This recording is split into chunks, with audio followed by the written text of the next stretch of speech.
Hello, hello, hello, and welcome from the Lume Plotter studio in space, in virtuality, in FaceTime. In the Milky Way. No, in Al-Ain and in Dubai. We are here. Via Ethernet connection and Wi-Fi, we are connected. Isn't that amazing how we can have an episode recorded? Yeah, and we are back with an interview. What are we having today? So we have our next interview in the interview series. Unfortunately, I was not here this day. I don't know what happened. It was the last day. I left early. Yeah, it was the Tuesday. The last day, which was a exactly. Monday, and some of us had to work. So I had to sadly go back to teaching. Was it the Monday? It was a Monday. Yeah, it was the Monday. Okay. Yeah, I stayed. I could only do Friday, Saturday, Sunday. And then you did the Thursday and the Monday as well. Yes, which I couldn't full get day. away. I took my days off, so I was there all days. So I wasn't here, but this is an interview that a man that I've seen a number of times doing a lot of talks on YouTube. If you're in the YouTube space, you will know him as Mike Manjos. He is the chief sales something or another. Yeah, he's the chief sales officer of WatchBox and the chief revenue officer of Govberg. So he has these two jobs. Govberg Jewelers, right? Correct. So Govberg Jewelers is an AD. Meanwhile, WatchBox is the used watch marketplace that we know. Correct. And so it's basically, we know this is the US equivalent of Watchfinder in the UK, for instance. Now they're all global, of course, but nonetheless, this is how it all started. I remember watching WatchBox as a wee child. No, not really, but for yes. a long time ago. And Tim Mosso, with his definitely 15 centimeter circumference wrist or whatever. I don't remember how big it is, but still. Yeah, it's. I think we've seen a lot of these market update episodes from with Mike Manjos, and it's fantastic. I think it's always lovely to see him giving us this update of the market itself, and he does the same in our interview, of course, as well. Talking about the new 1916 company that was just formed, where Govberg and two other jewelries join forces and become a new company. They just merged together. The joining of the CPO, Rolex CPO program and all of this stuff. I mean, he talks about a lot of these things. And of course, also his market predictions of where the market is at the moment, where it's going. And that's, I think, from one of the, biggest pre-owned dealer insights that are spread around the world. I don't think you can get much better. Yeah, exactly. So He's got a global view, 100%. And being this deep into the used watch market. I mean, this is you can't get a better person to tell you about this. Absolutely. So it was a fascinating interview, and we enjoyed it a lot. So have a listen and enjoy. Yes. See you. Here we are. Bye. See you. The Lume Plotters live from the Dubai Watch Week, and today it's Rajeev and Ralf, together with Mike Manjos. Welcome. Thank you so much for having me. It's really a pleasure to be here with you guys. Thank you for being with us. It's always a pleasure to have you. And it's the first time you are on a podcast, but I have spoken to you many times before. Yes. I feel like I see you again, right? So it's old friends now. Yeah, exactly. So how has it been? Sorry, the 5 days of Dubai Watch Week. No, it's been amazing. And I mean, I guess I was a little apprehensive coming. I've been twice before, so I knew what to expect. But, the world's a different place right now. The markets have been different. So you didn't really get an idea of how the energy was going to be, how many people would turn up. And it's been far and away the best Dubai Watch Week I've ever attended. Yeah. It's for us, it's also tough to think, how can it get better? How will it be now overrun with people because it's so popular right now? Everybody wants to come, and you think like, it was a bit of a secret tip, right? And it was our little thing where we could be so intimate with everybody. Yes. I mean, it certainly got a lot more popular. I mean, let's take a step back. I mean, the Siddiquis do an amazing job here. And I mean, nobody more gracious. Absolutely. But what I didn't expect was the booths are bigger. The build outs are better. The main hall is better. And then there just were so many really passionate collectors here. And again, coming from all over the world now, where before, the first time I came, it was felt much more regional. Right. And now I've met collectors, from the Netherlands, from Switzerland, from the US, from London, and we just keep bumping into people every day. Totally. I have such a interesting amount of friends from Germany, from Switzerland, from all over the place who actually came here just for Dubai Watch Week. Yes, and people rolled it into a vacation, and I mean, we've been talking about it for years now. If you really are a serious collector, you have to come, because the opportunities that just happened by accident here are incredible. Right. And I mean, it started for me for the first night. I'm standing outside waiting to start, and Rexep comes over and says hello. And I'm that just doesn't happen anywhere else. Yeah. And Philippe Dufour I'm bumping into again. Absolutely. And just all the biggest people in our industry and the people who are the most passionate are all in one place. All have their guard down. There's just a different environment here that's much more open. Everyone's going and having dinners and drinks, and you can't go anywhere without bumping into somebody for a drink or a snack or a coffee. And it's just great. It's so relaxed, and if you choose a really nice a strategic location, and you see the entire time like CEOs of watch brands walking past, and you think like everybody, you don't know who you're going to bump into, but it's really the people who are passionate about what we do, and from all sides of the industry. I mean, people like us, the brands, the collectors, everybody's here. All the influencers are here. Yeah. Some of the guys from New York that we're friends with, they finally made the trip over. And I don't think they always did. And I think it's becoming much more important for everybody to make it here. Right. Yeah. And I think another aspect is the education. Big time. Yeah. Because a lot of the general public, when they come in and they see the Rolex booth being like a museum, the Ulysse Nardin Freak exhibition, we are sitting, being inside a movement, various aspects. I mean, then you have various immersive experiences with Van Cleef. So overall, it's been an amazing ride, and that too, just to bring awareness of for watches, and in terms of making.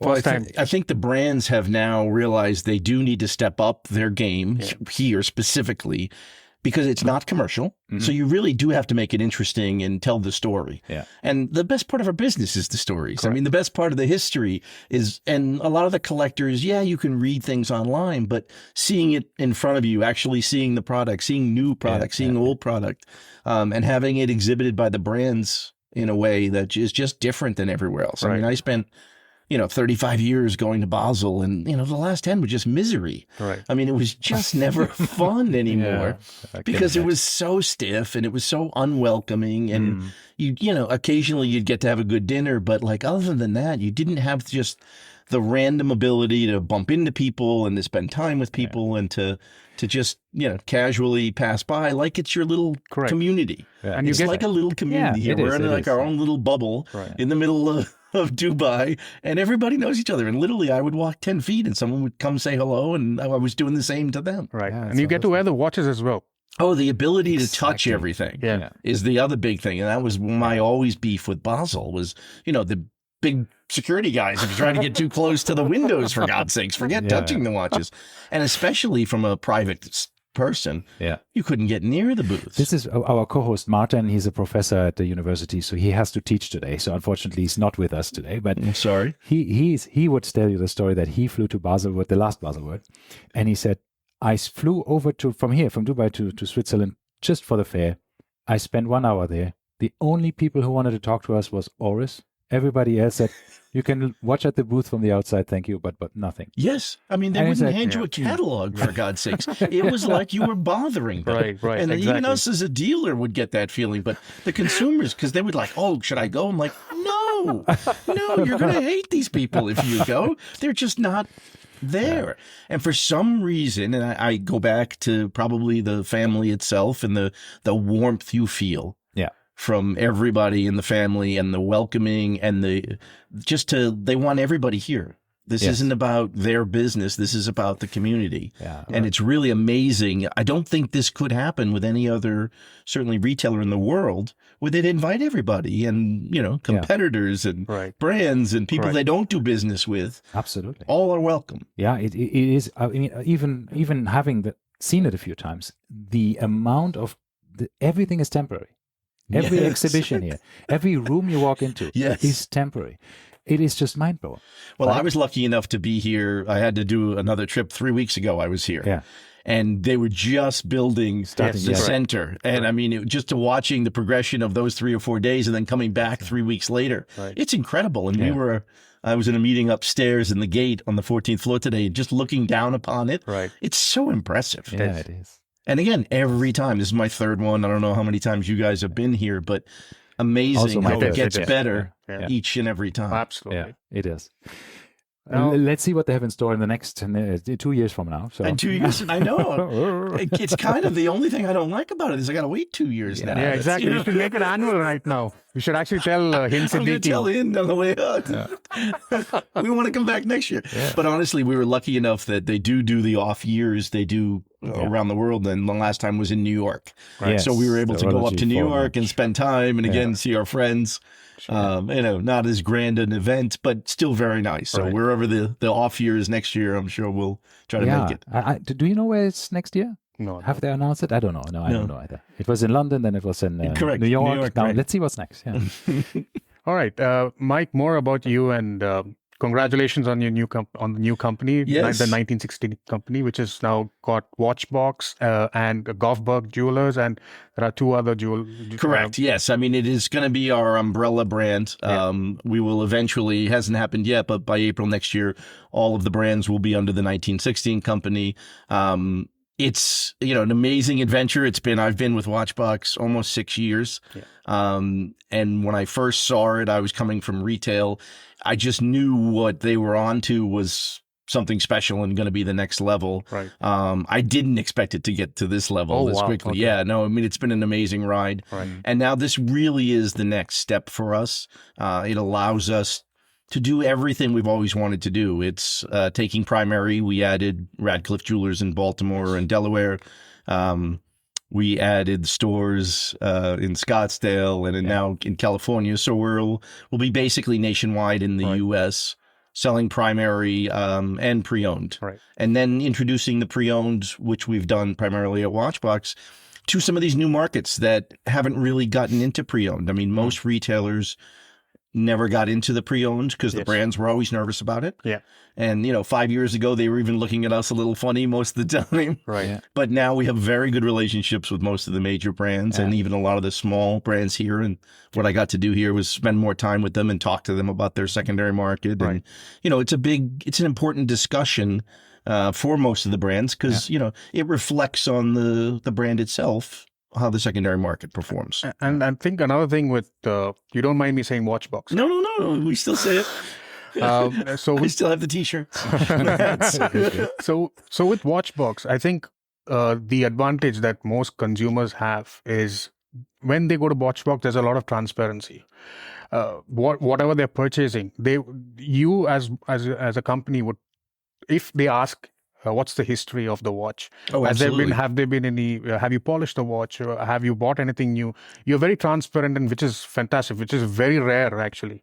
And that transparency is what leads to a lot of, for me at least, I kind of feel very comfortable when I know what exactly has happened. Well, when WatchBox was launched, the vision was kind of threefold. It was to try to take the pre-owned experience and bring it to the same level that you would get when you're buying a new piece. Correct. So, treated properly, greeted properly, spend time with it. We didn't really want to be a click and buy business, which most people had gone onto the internet, just wanted you to click and buy. Yes. Yeah. We hate click and buys because then we don't know you and we have no relationship. And we're all about building the client relationship. And I want to know what else you have. And I want to know what you're interested in because, a lot of times if I get something great, it will never make it to the website because we know somebody who likes these kind of things and we'd rather give it to a friend. Right. And that's what you want, right? You want something like it's like a partner, somebody also looks a bit out for you and say like, you know what, with the things that you have in your collection, I think you would love that piece. Correct. And that's always been a big part of it. I mean, our repeat business is, somewhere between 55 and 60% of our transactions. Amazing conversion. It just keeps coming because, again, most of us have the disease. Yes. We don't buy one watch. And, there's always a time when you got too many and you need to cull the herd a little or trade or do, go in a different direction. And transparency is a big part of that. Yes. And we always wanted everything to be, biggest things we did was we own all of our own inventory, which again was very different in the industry. Most people try to get inventory and don't have the capital to own it, but we wanted to own everything. We put our own money in a piece. We restore it to bring it to the highest level possible, and then we'll tell you everything we did or didn't do and why. Right. Because we give it thought. Yeah, we're not going through standards. You might find a 30-year-old Rolex on there that wasn't polished, and there's certain longas that I don't want to touch. Yeah. And certainly some of the older pieces, but something else, we're going to try to bring it up to new. And we have a philosophy that we're happy to share and talk about. Right. But again, it's that ability to communicate with the clients. I think we both have dealt multiple times with WatchBox. Selling as well as buying. Yes. So and it's just a painless and trusted.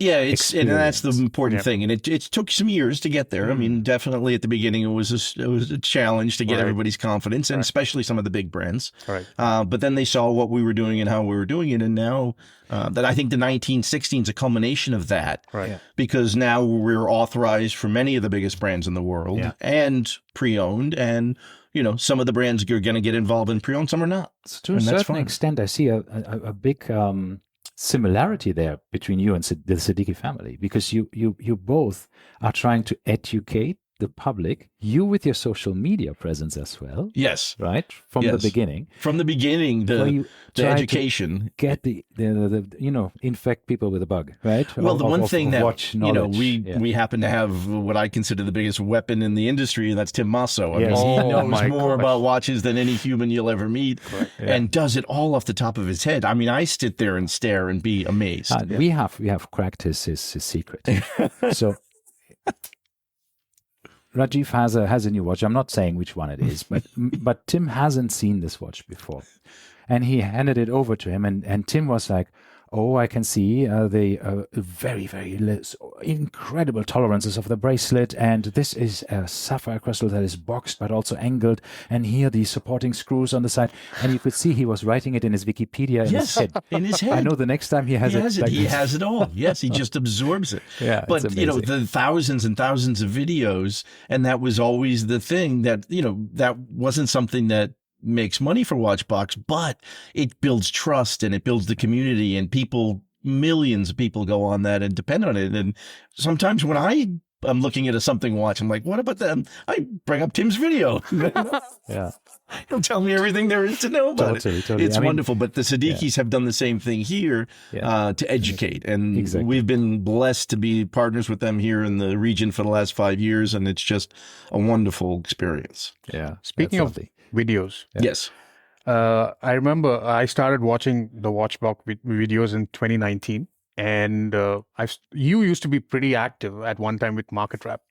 And we used to always know what were the hot watches, what were the watches that WatchBox was interested in. Suddenly there was complete radio silence. Yes. So I did Market Wrap. I started actually about 2 weeks before COVID started. Yeah. And we did like 2 or 3 episodes in Philly. And then all of a sudden we were all stuck home. Yeah. Then I was doing them from my kitchen table because there was no other choice. And I didn't have much else to do. So we did that. And I was the one consistent person. We did 100 episodes without missing a week.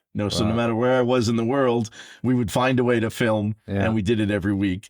And then we just felt like it was time to give it a rest. And I think my boss thought I was spending too much time doing videos. So we took a break for a few months. And then about 3 months ago, we brought it back on a bi-weekly cadence. Right. Because it's every other week. That's good. It's good. We want to know when you're back in Philly and what the local football team did. I'll be back in Philly on Wednesday. And your family, about your family, what your boys are doing. And yes. No, it's, again, I think the part that I love the most is people now know who I am. I mean, I've been in this industry forever. My dad was a watchmaker. I've been doing this almost 40 years now.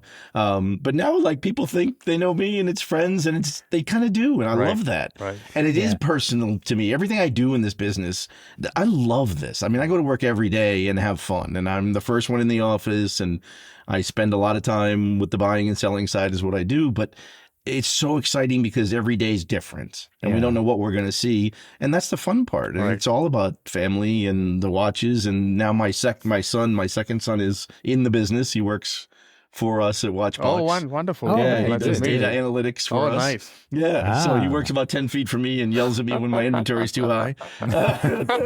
Dad, stop Stop buying! buying. Why are you buying these watches? It's horrible. I'm like, I love that watch. Yeah.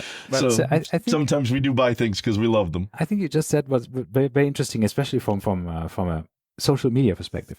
People think they know you because you are so often in their homes, Yes. on their screens, right? Yes. So they think they have a relationship with you. But since there is an authenticity, because I can vouch, you are the same person you're on the videos. Oh So God, yeah. there No, it is- is me. there's- I'm not like they made fun Exactly. of me when I first started doing this. They're like, "Oh, you can't dress like that. You can't be like." This is what I wear. I'm sorry. People make fun of me all the time. Yeah, they do. Because I wear blue check shirts. I have 24 of them. My wife makes fun of me because like, can't you wear something different now? That's Yeah, what I wear. My wife I wear calls blue them- blazers in different variants, but always. I love blue I love check blue. shirts I'm a as blue well. guy. And my wife always says, "You're tablecloth. You're wearing Yes. your tablecloth again." And I was like, "Yeah, but I love it." Yes. What can I do? And I right? also, they make fun of me for my pronunciation. You know, I'll never be a French scholar. But, you know, so I like to take the abuse, but I just take it because it is who I am. It's Yeah. like, you don't have to like me. You know, my kids Yeah. like me. My dog likes me. That's all that matters. See, these are the things. Sorry, Rajeev. With watches as well, right? Yes, we had not the everybody's discussion gonna with, like the same. with Rajeev and with Ming and with who else do we had on the show? Rolf Studer and Beaver. Jean-Claude Biver. His new watches are a bit eccentric. They are a bit Yes, out they're there. not for everyone, right? Maybe they will grow on people, but not everybody has to like them. Correct. At least you have an emotion, right? Either positive or negative. And that's what I love. And it's funny because you bring that up, because one of the pet peeves I always had was I felt like certain people in this industry had gotten to the point where they loved everything because they wanted to be ingratiated by the brands, and they needed, from an advertising standpoint, you know, some of the commercial part of it was, you know, you always had to say wonderful things. Well, you can't like every watch that Correct. comes out. Correct. And you can't think every watch makes sense. And sometimes I look at watches and I'm like, where did they come up with that price? Yeah. Or we're on either side of the Sure. No, you are thing. quite vocal in that. In Oh, these I pan- am. in I these- get, in these I panels get that you sometimes have I get in sometimes, trouble. yeah. I had to make a can't couple apologies here, I can imagine. but I am who I am, and I feel like people react to that because they know if I tell you I like something, Yeah. I really do. I will not. Yeah. I'm too old to lie. I can't remember what I said, so Yeah. I just stick with the truth. You have the fun side when you're on video, but I've seen you on the other side where you're a very tough negotiator. Like with these Roman Shaft videos, when he's coming to you dealing with watch, and you're like so serious and like, no, I'm not giving it to you at that price. Yes, you know, again, it's a very small community we live in. And again, I've been doing the IWJG shows and all the shows, trade shows in Hong Kong for 25, 30 years. So most of the guys know me. And it's a rough and tough business on that side, without a doubt. And Roman, I consider a friend. I think he does great what he does. He's definitely wants to be a YouTube star more than a watch dealer, and I'm less of that. He's much better at it than I am. He's wonderful. But yeah, no, we go back and forth. And, you know, I'm like, shut the damn camera off. We're doing business here. You know, so yeah, I don't want to be on film 24 hours a day like some people, but it is a good part of the business. And yes, I grew up. I mean, my background, I was an accountant. So, I mean, my first job out of college, I was the CFO for the company. So I do have the financial side of it. And, you know, we run a profitable business, and we're proud of that because not everybody did. We didn't go into this just to build volume and not make money. Everybody has to eat, and we have lots of great employees that, you know, we take care of. And everybody has a family. So yes, there's a business part of it. But we can still have fun. But yes, I can be tough. I've been told I can be a little rough.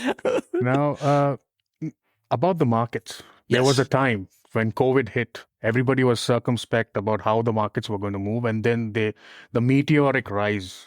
Yeah, no, it was very interesting times. And I can remember it vividly only because, you know, I was stuck home like I'm sure all of us were. Yep. And with my wife and 3 boys who were all miserable that we were all there. And we were having some very serious conversations because, you know, for the first 4 to 6 weeks, you know, most of the business was shut down. Nobody was really transacting. You know, it was a little bit scary. We, you know, made some contingency plans. We were, you know, we'll all tighten our belts. We'll do what we have to do. And then I remember sitting by my pool, because that was my office. It was great. We had a great tan at the time. In the June there, when the first Phillips auction hit, and it went nuts. Yeah. And suddenly everybody was buying. I mean, everything in the auction sold, which you never saw back then. Before then, 100% sellouts were not common, and prices were super strong. And we were all going like, hey, wait a minute, maybe this is going to be okay. Yeah. Most of our competition got put out of business because they were retail stores. Yeah. So the retail stores couldn't open. Sure. So we had a skeleton staff, and we had loyal people who were making their way in and taking pictures and doing videos. And suddenly 8 weeks, 10 weeks later, things started really going up. And I mean, we were selling faster than we ever sold. Prices were going up, and it went on like that for almost 2 years, where it honestly, to me, was getting ridiculous.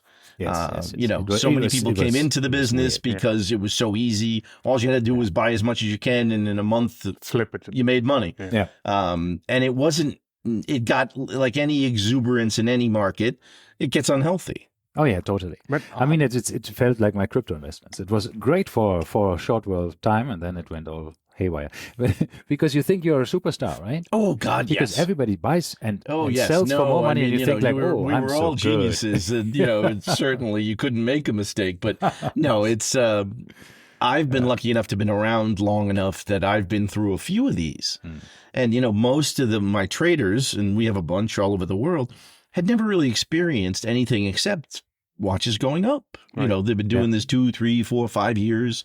Everything was easy. Everything was great. Prices went up. Just wait a little. So easy to buy back from a client when you sold it to him 2 years ago, and you're paying him more than he paid for it. Right. That's a great job. Yeah.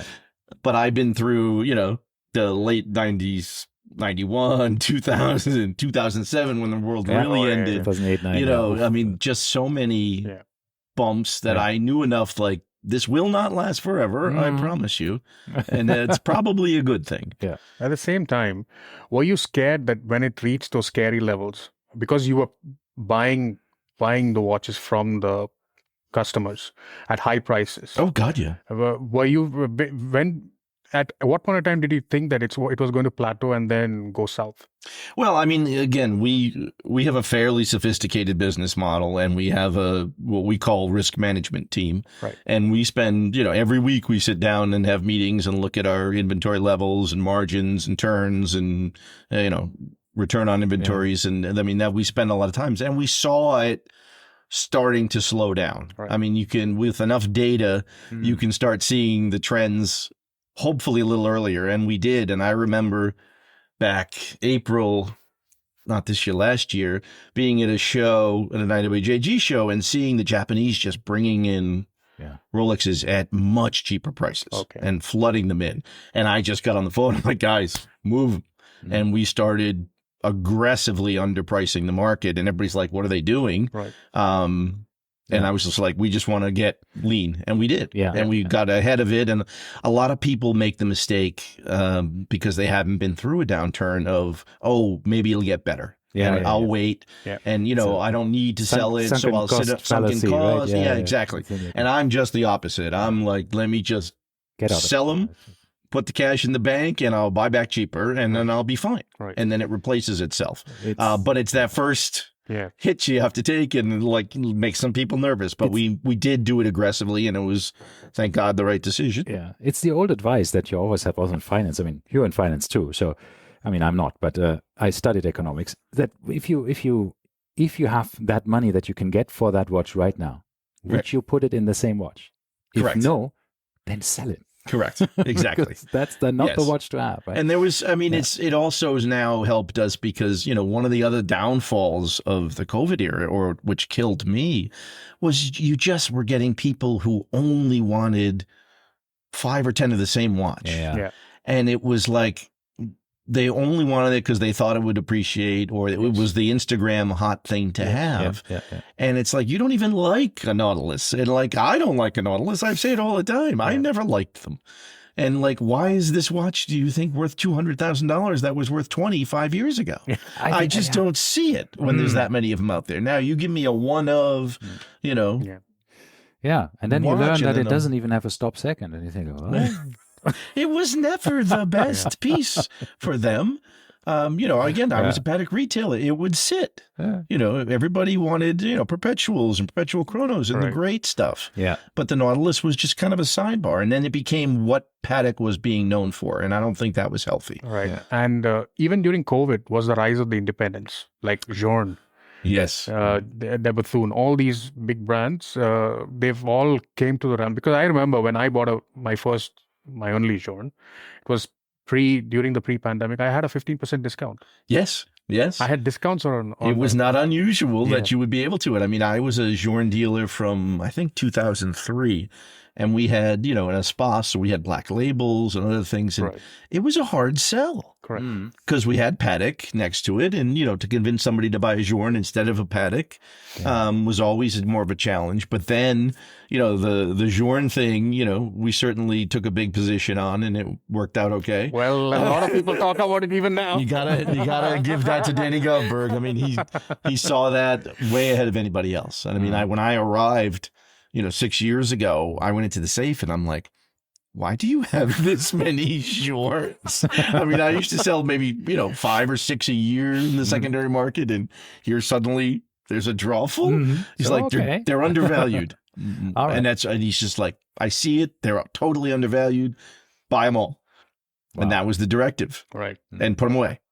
And he did. Wow. Yeah. And slowly, the market went up and up and up. And, even today, I think it's probably still one of the strongest independents, even though it's come down a little bit. Yeah. But again, people understood the rarity. And I think that's what people need to really get is one, buy what you love, not what's on Instagram. Right. And buy things that are truly rare, especially with the independents, because, the chances of you doing well are much better than buying something that they made hundreds of every year and are out in the market. I think buy smart, right? I mean, if you know that the watch is being trading for a high premium, maybe wait. Maybe if you really want, try to be on a waiting list if that's any reasonable thing, and unless they make you buy all of these other things that you don't want, right? Correct. And that's a whole other conversation that we could get into. But other than that, if you want something and you really think this is the watch that I really love, maybe buy it pre-owned, right? Let them, you have already the discount, or on the gray market, or wherever you can get a discount. Well, it's funny you say that because I was doing pre-owned watches, way back in the day. And the attraction of pre-owned watches was always they were less expensive. Yes, correct. This concept that a pre-owned watch is more expensive is a very new concept. 100%. And still a little foreign to me. Right. You know what I mean? I mean, I'm a value buyer. I've always been, you know what I mean? I love watches, but like if I could get a good value on something, of course I'd rather do that. Right. Yeah, no, it's a weird thing. And hopefully, we'll go back. Now, certainly, I don't think we're ever going to see, Daytonas and Nautiluses trading at retail or under in the secondary market. But there's a good chance that a lot of these other brands even that just when everything was over retail. And on brands that used to be hard to sell, suddenly we're trading at 50% over retail just because you couldn't get a Nautilus. Yeah. That's where it got crazy. And that has corrected and mostly come out of the market now. Yeah. Right. Now, I had a similar instance like for when I went to the FP Jones boutique in Dubai, was looking at the Chronometer Blue. Yes. And they were laughing at me saying that it's impossible to get. However, we have the Chronometer Sovereign.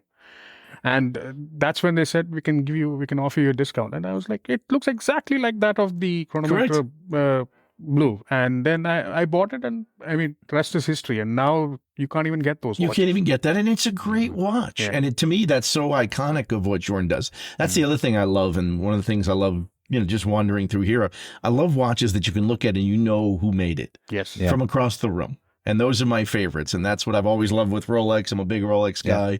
You always know you're wearing a Rolex. Right. Patek's the same way. Journe's very much the same way. A Lange & Söhne, you love. I mean, we talked about that the other day. It's like you look across the room and you know. Yeah. I mean, it may not always be the prettiest one, but like it's a Lange. It has design language that you can see. And, I spent the first night, chatting with Max and like seeing his new piece. Amazing. Right. Yeah. But it's exactly whose watch that is. Right. Yeah, I think this is the one of thing that the Dubai Watch Week does to me is I was pretty set on an overseas because I just like the overseas.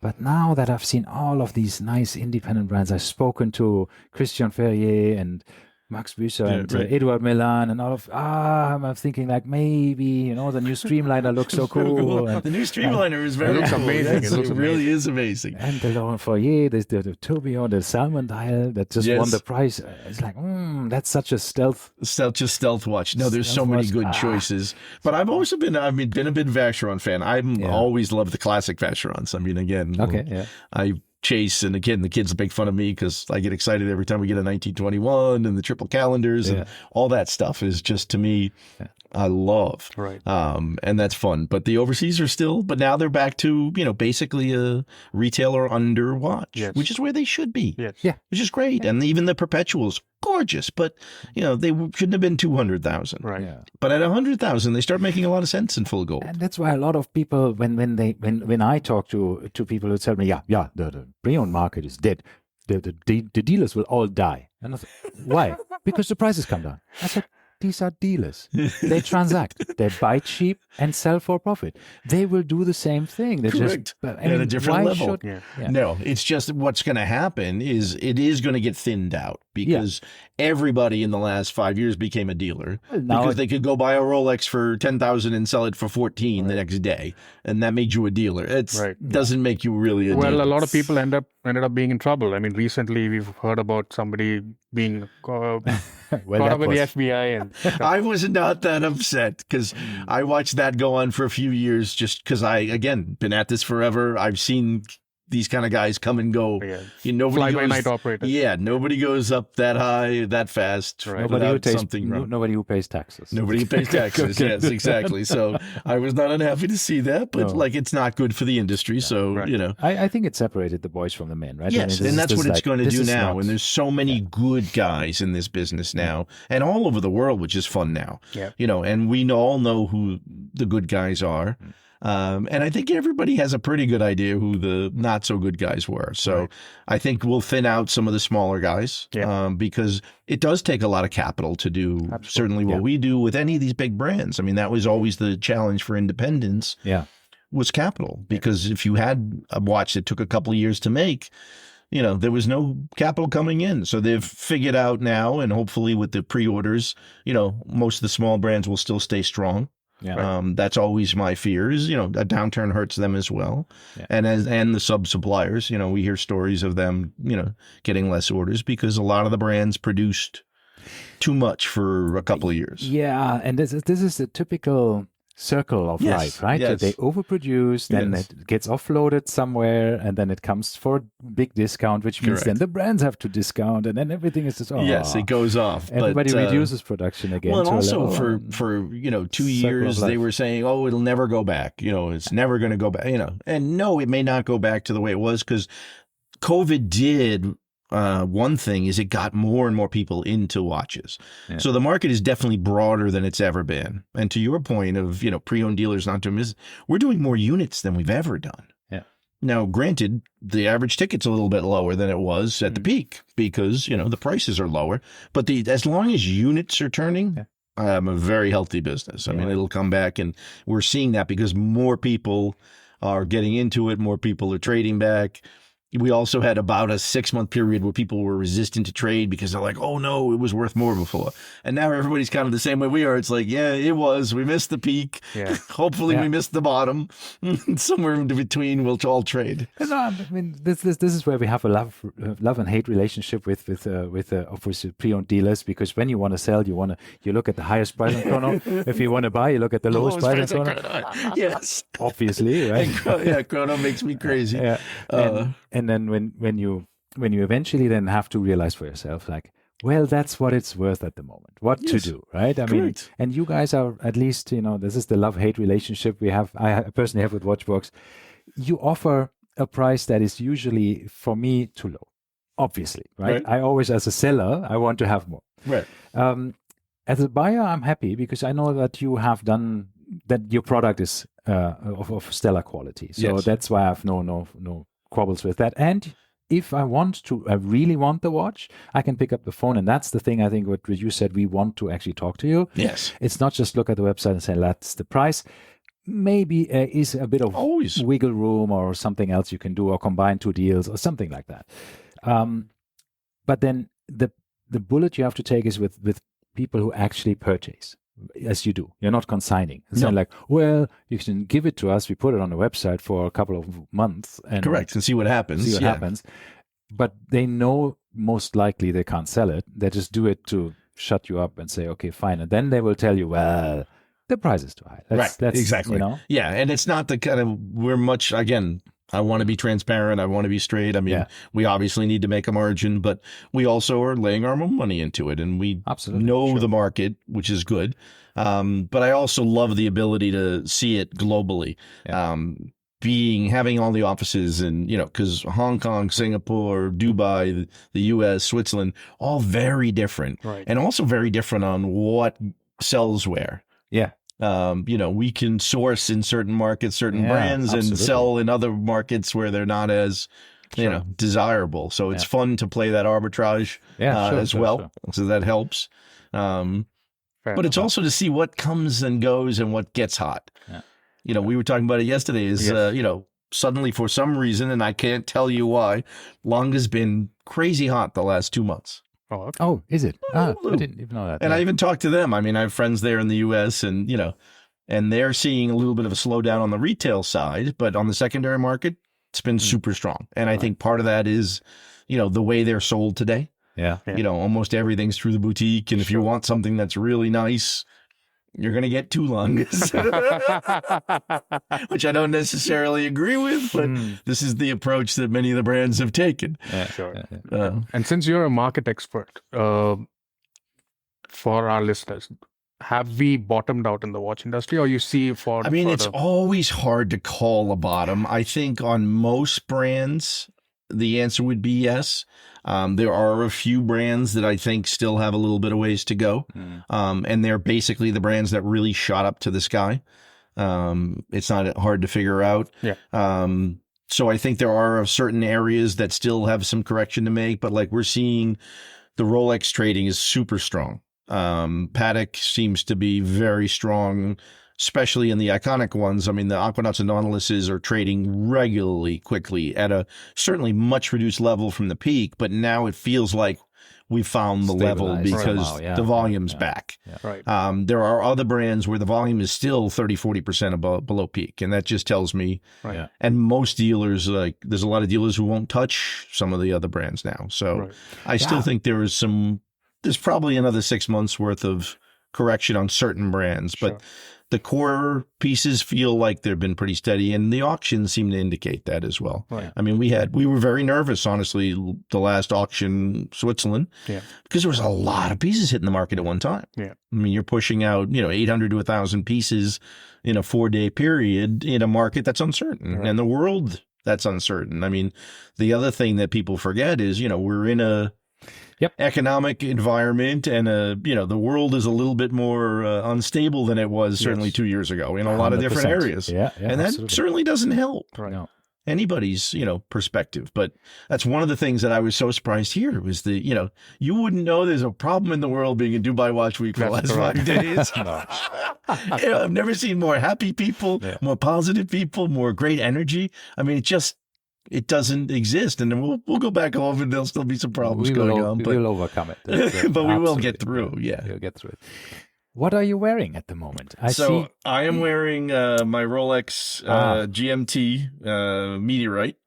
I am almost always a Rolex guy. I mean, I have a bunch of other watches, but I tend to wear my Rolexes the most, and certainly every day. I travel a lot, so I've GMT is lovely. I love my GMT. I had my Batman for a number of years, and I got this a year ago in May. I had 2 sons graduate from college the same year. Oh, okay. Okay. So instead of buying them a present, I was like, I paid for your education. Exactly. Daddy's getting a present. Yeah. So I bought myself a watch to commemorate their graduation. That's a very good way to see it. Yes. So you guys now find your own jobs. Exactly. You guys can go on your own now. I'm taking the savings that I have now. Exactly. No tuition fees. 2 tuitions that I don't have to pay this year. That's exactly. Because I went a number of years without really buying a lot of watches because, you know, that's not my cheap. wife's looking at me going, we're paying 2 tuitions and you need another Rolex?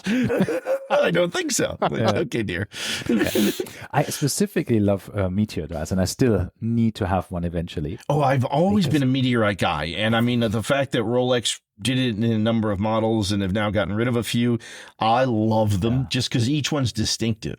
Yes. But there's so many other great brands like the Jaeger triple calendar meteorite. That's a wonderful. I love that watch. I buy that every time I can find one. Yeah. And they're such a great value. They are, because there's a small premium.